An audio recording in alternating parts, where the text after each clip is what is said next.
Hello defence lovers, आज की top headlines कुछ इस प्रकार है। एलसीए तेजस के वेपन पैकेज में शामिल हुई दुनिया की सबसे advance air to air missile Python 5। LCA Tejas की टेक्नोलॉजी से स्थापित होंगे 500 medical oxygen plants. Arjun tank के बाद इंडियन आर्मी ने टेस्ट करी अपनी BMP-2 इन्फेंट्री कॉम्बैट व्हीकल्स की फायरिंग कैपेसिटी। इंडियन एयरफोर्स ने एयरबस के टैंकर ट्रांसपोर्ट को लीज पर लेने के लिए जारी करी RFI। और स्वदेशी ALH Mark 3 हेलीकॉप्टर का इंडियन कोस्ट गार्ड द्वारा सफलतापूर्वक किया गया ट्रायल।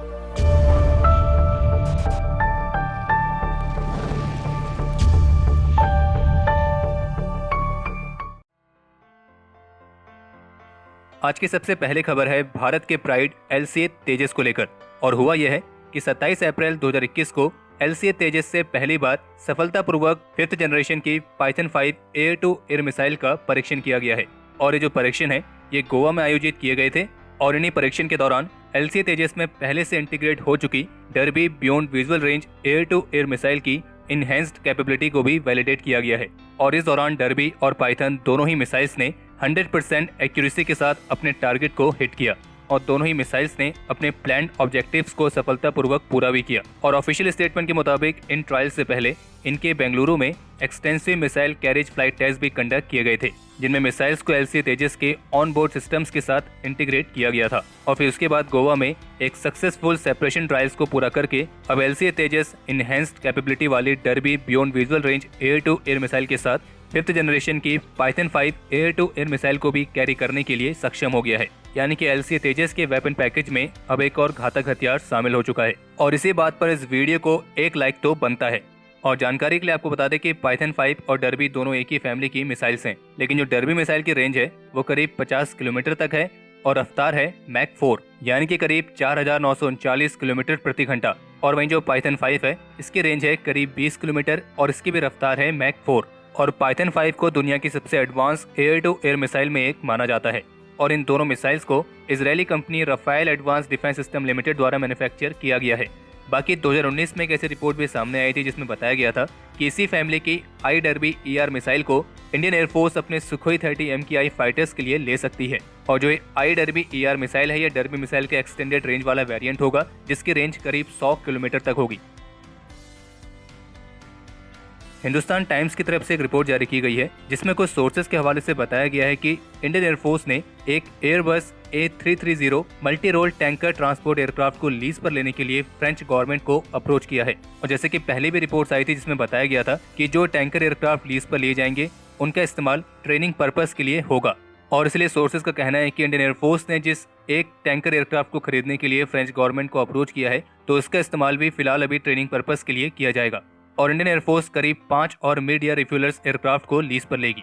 और इन एयरक्राफ्ट को लीज पर लेने की जो प्रोसेस है वो गवर्नमेंट टू गवर्नमेंट बेसिस पर होगी। और इस एक एयरक्राफ्ट के लिए इंडियन एयरफोर्स ने ऑलरेडी रिक्वेस्ट फॉर इन्फॉर्मेशन को भी जारी कर दिया है। और एयरबस के इन A330 रिफ्यूलर्स की खास बात यह है कि ये न केवल लोड के साथ लद्दाख जैसे क्षेत्रों पर आसानी से ऑपरेट कर सकते हैं, बल्कि अपने 1800 किलोमीटर के कॉम्बैट रेडियस और करीब 50 टन तक की फ्यूल कैरी करने वाली कैपेबिलिटी के साथ हिमालय की ऊंचाइयों पर भी इंडियन फाइटर्स के लिए फ्यूल सप्लाई कर सकते हैं। बाकी इसके अलावा हमारे देश में चाइनीज वायरस के खिलाफ चल रही लड़ाई में इंडियन एयरफोर्स की तरफ से जरूरी सप्लाईज को ट्रांसपोर्ट करने का जो कार्य है वो जारी है। और जिसमें इंडियन एयरफोर्स की C-17 ट्रांसपोर्ट एयरक्राफ्ट देश भर की अलग अलग सिटीज से क्रायोजेनिक ऑक्सीजन कंटेनर्स को एयरलिफ्ट करने के कार्य में जुटे हुए हैं। और इसलिए इस बात में कोई डाउट नहीं है कि इंडियन एयरफोर्स का जो ये C-17 globe master transport aircraft है ये कई सालों से भारत के लिए एक लाइफलाइन की तरह काम करता है। बाकी चाइनीज वायरस की स्थिति में मित्र देशों की तरफ से भी भारत को पूरी मदद मिल रही है, जैसे कि ताइवान की तरफ से भी भारत के लिए ऑक्सीजन कॉन्सेंट्रेटर्स को सेंड किया गया है। और जिसमें ताइवान के वाइस फॉरेन मिनिस्टर का कहना है कि भारत उनके लिए इंपॉर्टेंट है क्योंकि भारत उनके लिए एक लाइक माइंडेड इंटरनेशनल पार्टनर है। इसी तरह आज सिंगापुर एयरफोर्स के 2 C-130 एयरक्राफ्ट भी ऑक्सीजन सिलेंडर्स का एक और बैच लेकर आज पानागढ़ एयरबेस पर पहुंचे हैं। और हम बस उम्मीद करते हैं और ईश्वर से प्रार्थना करते हैं कि हमारे देश में जो ये चाइनीज वायरस का संकट आया है ये जल्द से जल्द दूर हो जाए। आपको ध्यान होगा कुछ समय पहले डिफेंस अपडेट में हमने आपको बताया था कि DRDO ने एलसीए तेजस के लिए जो स्वदेशी तौर पर on board oxygen generation system को विकसित किया है, अब इस टेक्नोलॉजी का इस्तेमाल देश में ऑक्सीजन की हो रही कमी को दूर करने के लिए किया जाएगा।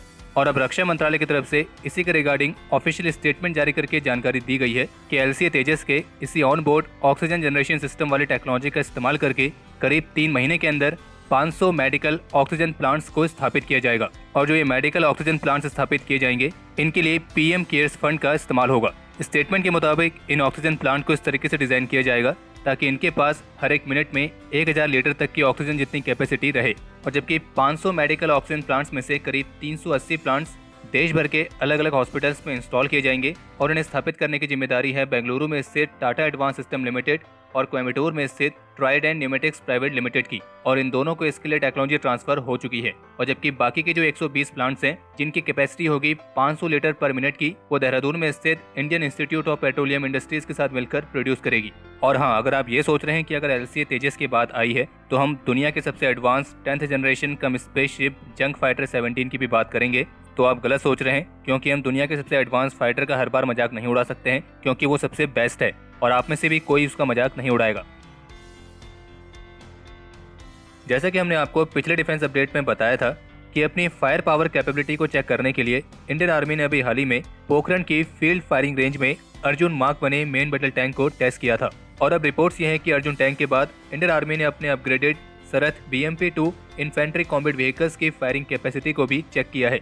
और सोर्सेज के मुताबिक उभरती हुई चुनौतियों को ध्यान में रखते हुए इंडियन आर्मी अपनी फायरिंग कैपेसिटी को लगातार बढ़ाने पर काम कर रही है, और जबकि DRDO और ऑर्डिनेंस फैक्ट्री बोर्ड भी इंडियन आर्मी की रिक्वायरमेंट्स को देख रही है और इंडियन आर्मी के जितने भी फाइटिंग व्हीकल्स हैं उन्हें इस तरीके से अपग्रेड किया जा रहा है ताकि वे दिन और रात कैसी स्थिति में इस्तेमाल किए जा सकें। इसके अलावा एक रिपोर्ट यह है कि थेल्स ने लॉकहीड मार्टिन के साथ करीब 55 एयरबॉर्न एंटी सबमरीन वॉरफेयर सोनार्स को डिलीवर करने के लिए एक टायर 1 सप्लायर के तौर पर कॉन्ट्रैक्ट साइन किया है। और थेल्स जिन एयरबॉर्न एंटी सबमरीन वॉरफेयर सोनार्स को डिलीवर करेगी उनमें से कुछ सोनार MH-60R रोमियो हेलीकॉप्टर्स में भी इंस्टॉल की जाएगी, वही हेलीकॉप्टर्स जो इंडियन नेवी को डिलीवर होंगे। और इंडियन नेवी के अलावा US नेवी, ग्रीक और डेनिश की नेवीज को भी ये सोनार्स डिलीवर की जाएंगी। और कॉन्ट्रैक्ट के मुताबिक जो 55 एयरबॉर्न एंटी सबमरीन वॉरफेयर सोनार्स हैं उनमें से पहले 42 सिस्टम अगले 5 सालों के अंदर डिलीवर होंगे।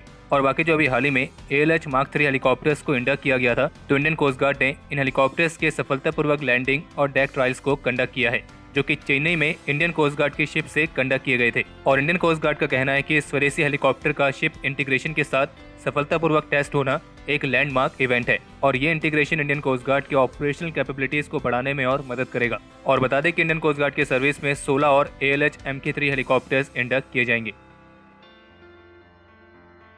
भारत के पहले सोलर मिशन आदित्य L1 को लॉन्च किए जाने से पहले जो भारत के रिसर्चर्स हैं अब वे सोलर साइंटिस्ट की एक स्किल्ड कम्युनिटी को क्रिएट करने की योजना बना रहे हैं। और इसी के पहले कदम में Aryabhatta research institute of observation science में आदित्य L1 सपोर्ट सेल को स्थापित किया गया है, जो कि मुख्य रूप से इस मिशन के लिए एक जरूरी ट्रेन मैन पावर को प्रोड्यूस करेगा।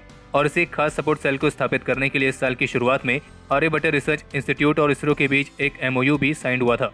बाकी इन सबके अलावा भारत और फ्रांस के बीच आयोजित की गई वरुण बायलेटरल नेवल एक्सरसाइज का समापन भी हो चुका है, जो कि 25 से 27 अप्रैल तक अरेबियन सी में कंडक्ट की गई थी। और अगर आपको ध्यान होगा तो पहले जो रिपोर्ट्स आई थी उसमें कहा गया था कि इस वरुण नेवल एक्सरसाइज में भारत और फ्रांस के साथ UAE की नेवी भी पार्टिसिपेट करेगी, लेकिन ये स्पष्ट है कि इस एक्सरसाइज में UAE की नेवी ने इस बार पार्टिसिपेट नहीं किया है। और ऐसा क्यों हुआ इसके बारे में कोई स्पष्ट जानकारी उपलब्ध नहीं है।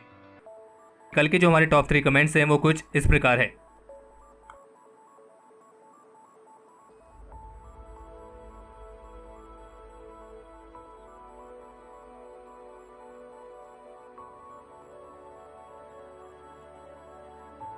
तो हमारे आज के इस एपिसोड के लिए इतना ही, और अगर आप इस वीडियो को यहाँ तक देख चुके हैं तो इसे लाइक करे बिना कहीं ना जाएं। बाकी इस एपिसोड को लेकर आप अपने सजेशंस और क्वेरीज कमेंट सेक्शन में शेयर कर सकते हैं, और अगर आप उनमें से हैं जिन्होंने अभी तक इस चैनल को सब्सक्राइब नहीं किया है तो इस चैनल को सब्सक्राइब करना ना भूलें।